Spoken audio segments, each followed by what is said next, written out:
Salut les amis. L'heure est grave. L'heure est grave. Je vais vous parler d'une situation qui est arrivée à un jeune qui m'a approché. Il m'a dit de partager ce qui lui est arrivé sur cette chaîne. Bon, le jeune, il a passé le concours de l'ENA et il a eu le premier tour. Mais le deuxième tour, il n'a pas eu. Et il y a une fille qui l'a approché. Une fille ivoirienne. En tant cette fille-là, au moment qu'il faisait son cours de prépa, cette fille-là était là. Cette fille-là aussi faisait cours de prépa. Mais elle n'a pas eu le premier tour. Elle était découragée. Elle travaillait dans une entreprise en Côte d'Ivoire. Le jeune dont je parle, on va l'appeler Albert, et la fille, on va l'appeler Samira. Donc, la fille, elle n'a pas eu le premier tour. Le jeune a eu le premier tour. Lui, il a continué son aventure. Et arrivé au deuxième tour, il n'a pas eu. Donc, en temps au moment que les deux faisaient les cours de prépa, ils se sont rendus compte qu'ils habitent dans le même quartier.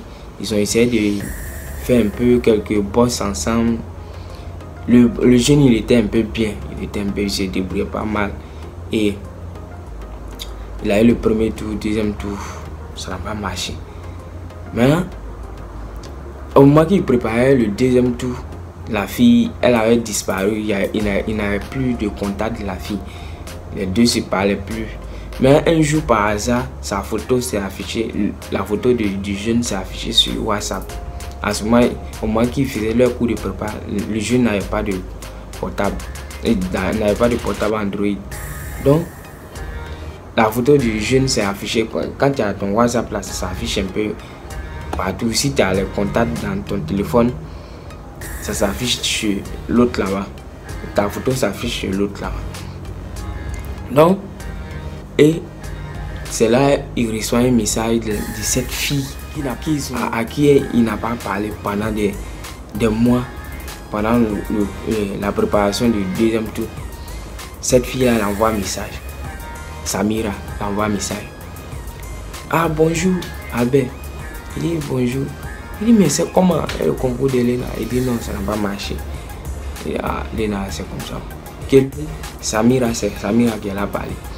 Elle dit elle travaille au Mali. Maintenant elle est installée. La fille, elle a fait son parcours scolaire en Côte d'Ivoire ici. Mais quand elle a eu son bac, elle a allé chez un proche en Guinée. C'est là elle a eu sa licence, tout. Donc, elle dit que actuellement je suis au Mali. Je suis au Mali, je travaille ici maintenant dans une entreprise qu'on appelle Go Africa Online. Et que le SMIC, comment on dit même, le SMIC, le salaire moyen, c'est 250 au pays en Côte d'Ivoire ici, c'est débrouiller un peu pour avoir un peu de jetons. Dit mais c'est bien. Au départ, la fille voulait, et puis la fille lui dit, toi tu peux venir, on va travailler ici, qu'il y a des postes libres. Le jeune était intéressé, 250 000 quand même. Mali, Bamako n'est pas trop cher comme à Abidjan. Donc, il dit d'accord.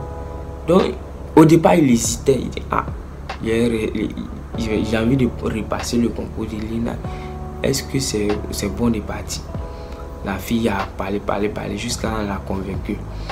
Maintenant, elle dit, il faut envoyer 100 000 pour pouvoir faire tes papiers au Mali. Comme c'est un pays étranger, pour pouvoir faire tes papiers.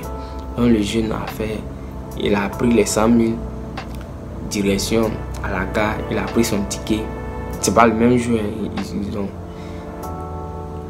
La fille lui a parlé dans la semaine comme ça, et puis elle lui a dit, et Samira lui a dit, c'est le mercredi prochain que tu dois être là. Le jeudi, on s'en fait l'entretien d'embauche. Que si tu viens pas vite, le poste sera plus libre. Comme tu es mon ami, on a fait beaucoup de choses ensemble. c'est pourquoi j'ai accepté et c'est pourquoi je vais chercher un poste pour toi. Alors le jeune s'est pressé. Mais le samedi qui a suivi, il y a samedi aujourd'hui, là c'est la semaine prochaine, il va partir. Le samedi là, le jeune a perdu son papa. Le jeune a perdu son papa. Ah, comme c'est le mercredi et puis c'est un pays étranger, il a dit à sa maman qu'elle n'a pas parti ou sur funérailles de son papa, lui il va aller au Mali pour pouvoir voir comment ça va se passer là-bas, parce que c'est une occasion, c'est une opportunité de travail. Donc il a pris son ticket direction au Mali. Arrivé à la frontière, il y a les taxis qui vous prennent, qui vous fait traverser la frontière, les taxis moto. Donc première frontière de Côte d'Ivoire, côté Côte d'Ivoire, il y a des militaires qui sont en brousse. Et côté Mali, à l'entrée du Mali aussi, il y a des militaires qui sont en brousse. Tu dois payer les militaires qui sont en brousse sur côté Côte d'Ivoire, et puis tu vas payer les militaires qui sont sur côté Mali aussi. Donc direction Bamako. Arrivé à Bamako ville, il appelle la fille. Ah, c'est comme ça, je suis arrivé. Il dit, il y a un taxi moto à côté de toi. Au Mali, c'est les taxis moto. Il y a des taxis même voitures, mais c'est très cher. Donc, il dit, et elle dit, elle demande s'il y a un taxi moto à côté de toi. Le taxi moto est venu. Ils ont essayé de communiquer par téléphone. Et la fille lui a indiqué le quartier.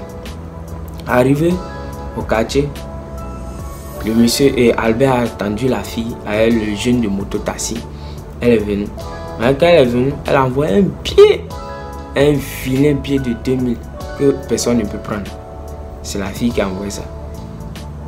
Ah, le jeune dit non, le jeune de moto taxi dit non, que lui ne peut pas prendre. Donc, Albert lui, il a enlevé 5000 dans sa poche pour donner au monsieur. Et il a pris ses 1500. Elle a pris ses 1500 dedans. La monnaie qui reste, la fille, elle a arraché l'argent en même temps. Elle a mis dans sa poche. Elle a mis dans sa poche. Et c'est là, lui n'a rien compris parce que c'est sa monnaie. Normalement, on devait lui remettre. Et arrivé à la maison, le jeune a envoyé des boules d'attiqué parce qu'au Mali, il n'y a pas attiqué, c'est en Côte d'Ivoire. Donc, la fille aussi, elle est ivoirienne. Donc, elle a dit au jeune Albert d'envoyer des boules d'attiqué. Il a acheté des choses pour sa fille. La fille Samira dont je parle, elle est mariée là-bas. Elle a un enfant. Elle a une fille. Donc, arrivé au Mali, il se s'en va à la maison, il mange. Et le lendemain, la fille est à côté de lui. La fille, elle est là seulement. Elle dort dans une autre maison que le jeune ne connaît pas. Elle vient. Non, même jour d'abord, l'argent que le jeune a envoyé. Elle dit, ah, il faut me donner cet argent-là. Ils sont arrivés dans une maison. Dans la maison, il y a beaucoup de jeunes qui sont là. Ils font rien. Donc, elle a dit, ah, il faut me donner cet argent, l'argent que tu as envoyé, les 100 000 là, pour que les jeunes là ne volent pas. En temps, le jeune Albert dont je parle là, il a envoyé aussi son ordinateur portable. Puis il lui a demandé, ah, et mon ordinateur portable là. Elle dit, ah, ça c'est pas grave. Comment on peut voler l'argent et puis laisser ordinateur portable? Point d'interrogation. Le jeune a commencé à se poser des questions. La fille, le lendemain, elle est à côté du jeune. Elle ne va pas travailler. Or, elle a dit qu'elle travaillait dans une entreprise. Il est parti. Il est parti le mardi. Un mercredi, ils sont là. Jeudi, qui devait passer entretien d'embauche, ils n'ont pas pu passer. Vendredi, ils sont partis faire l'entretien d'embauche. Et les questions qu'on pose, c'est pas comme si ils étaient à l'entretien d'embauche. Le monsieur lui pose des questions telles que quand tu vas commencer à travailler, c'est dans quelle ville tu vas visiter. Les questions un peu bizarres. ça ne réussit même pas à entrer dans entretien d'embauche. Tu as l'impression qu'ils sont là te vendre du rêve. Donc, le jeune qui ferait l'entretien d'embauche, qui travaille dans cette entreprise-là, l'entreprise même, ils sont allés dans une maison, même la maison, c'est sale comme ça. Le jeune a commencé à se poser des questions. Mais une entreprise aussi, dont le salaire moyen est 250 000, et même ne peut pas nettoyer ça. Il n'y a pas trop de goudron au Mali, donc dans les quartiers, il n'y a pas trop de goudron. Les poussières là sont un peu...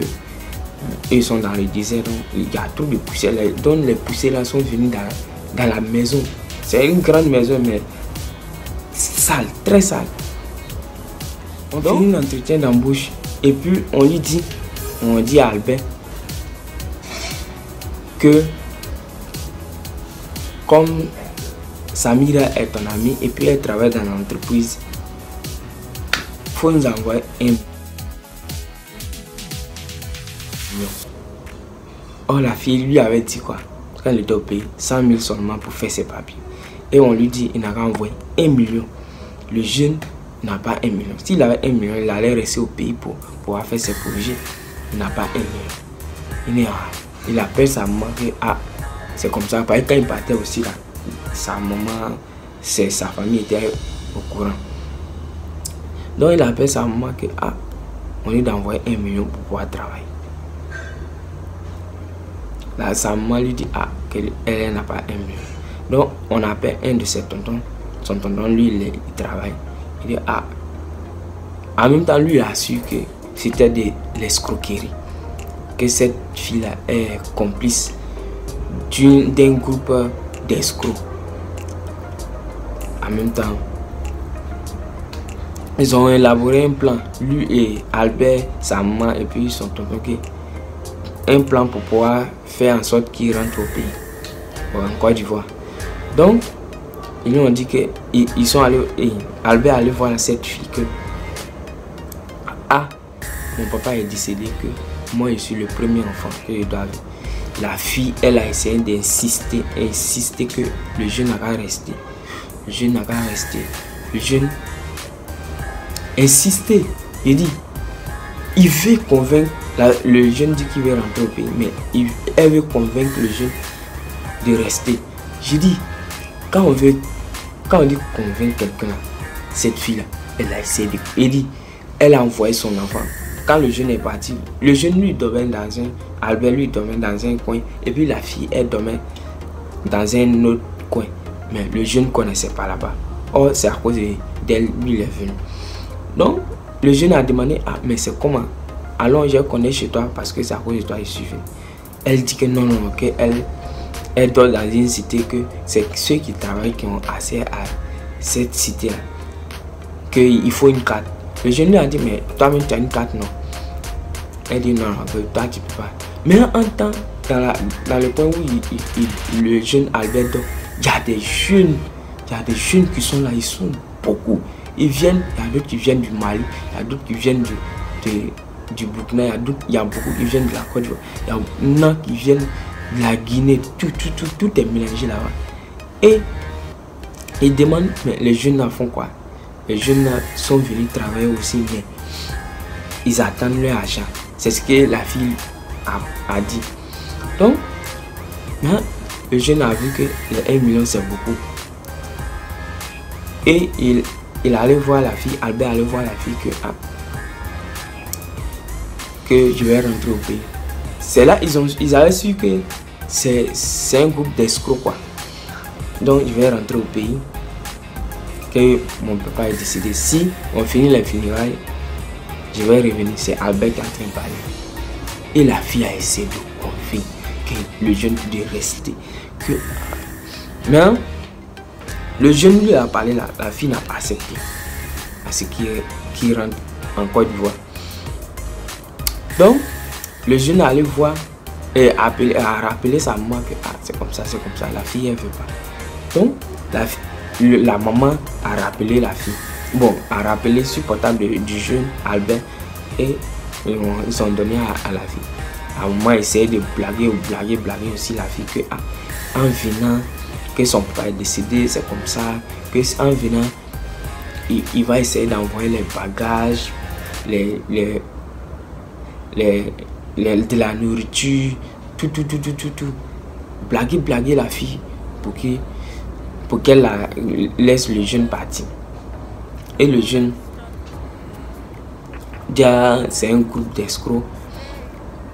Et c'est comme Cunette, mais pour eux c'est encore plus, je ne sais pas comment il dit, pour eux c'est encore plus malhonnête quoi. Eux ils sont là, ils s'en foutent de ton. En temps ils avaient pris tout l'argent.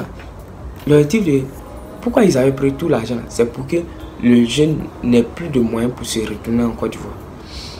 Donc le jeune, ils ont accepté maintenant pour que le jeune revienne en Côte d'Ivoire. Pour eux, il va revenir en Côte d'Ivoire et puis repartir au Mali. Donc, le jeune allait les voir que et mon argent que vous avez pris, la fille dit que cet argent qu'ils ont déjà commencé les procédures pour aller. Or, c'est le même jour, c'est à la veille comme ça, c'est mardi, elle a pris l'argent là.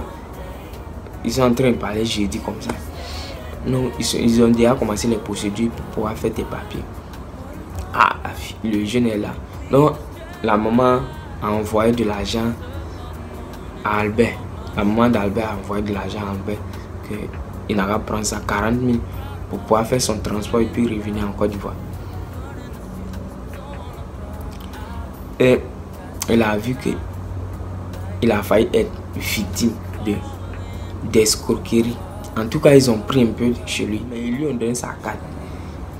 Ils lui ont donné 10 000 pour pouvoir venir. Or, transport à Bamako, Abidjan, c'est 30 000.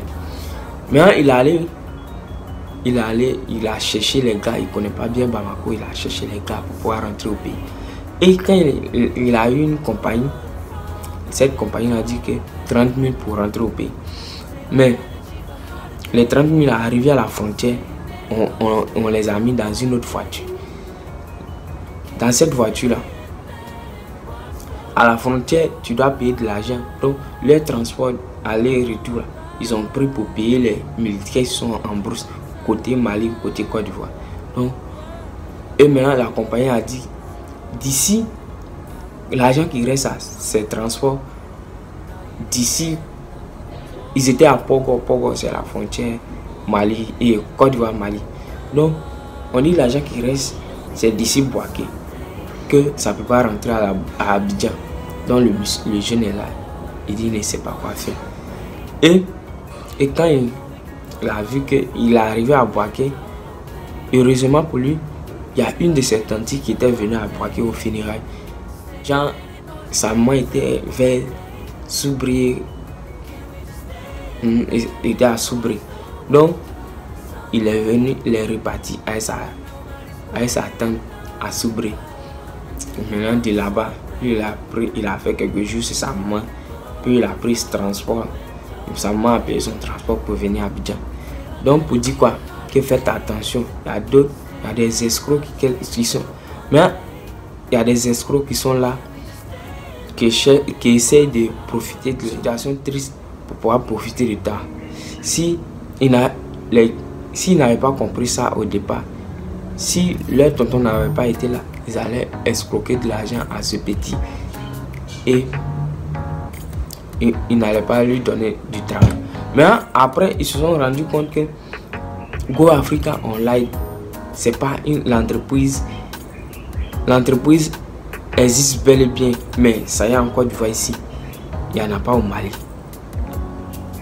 Donc c'était de l'escroquerie. On voulait l'escroquer même jusqu'à le faire sortir du pays pour qu'il vienne jusqu'au Mali. Donc quand il va venir là-bas, c'est comme si c'était du kidnapping. Ils allaient prendre le jeune en otage et puis en temps ses parents allaient envoyer de l'argent. Là, eux, ils gagnent de l'argent. Donc, faites attention à vous. Faites attention à vous. Le jeune est arrivé sain et sauf. Ces gens-là vont lui faire du mal. Donc, sa maman était inquiète. Ah, peut-être, comme on n'a pas encore payé l'argent, comme on n'a pas encore payé l'argent, est-ce qu'ils ne vont pas tuer mon fils? Oui, ceci, cela. Donc, sa maman était inquiète. Donc arrivé à la frontière, d'abord quand il venait en Côte d'Ivoire, il a appelé la fille que ah, toi tu m'as dit de venir au Mali pour travailler. C'est quoi tu m'as fait comme ça? Je n'étais déprimé, il était découragé et il ne comprenait pas pourquoi cette fille qui l'a aidé. Parce que quand il était en Côte d'Ivoire ici, il y a des moments où la fille n'avait pas d'argent. Donc il aidait la fille. Un jour, la fille lui a demandé 5 000. Il a envoyé à la fille parce qu'ils étaient amis. Il y a amitié. Il y a amitié et puis il y a amitié. Elle voulait profiter du jeune. Donc c'était une petite histoire. Faites attention à vous. Il y a des escrocs qui sont là. Souvent même ce sont vos amis. Donc c'est après il s'est rendu compte qu'il n'y a qu'une aide. Il n'y a plus qu'une aide en Côte d'Ivoire, mais au Mali, dans les autres pays de la sous-région, qu'une aide existe encore. Faites attention à vous. Qu'une aide existe, mais pour eux là, c'est des escrocs même. Donc faites attention à vous. Si quelqu'un vous dit venez dans tel pays pour travailler, ne leur faites pas confiance. Ne leur faites pas confiance. Eux, c'est les escrocs. C'est les escrocs. Et ils sont c'est un réseau. Ils sont dans leur réseau là-bas. Ils essaient de te manipuler pour avoir de l'argent. C'est de la manipulation même. Il dit les techniques, ils manipulent les gens pour pouvoir avoir de l'argent. Merci d'avoir regardé la vidéo et faites attention à vous.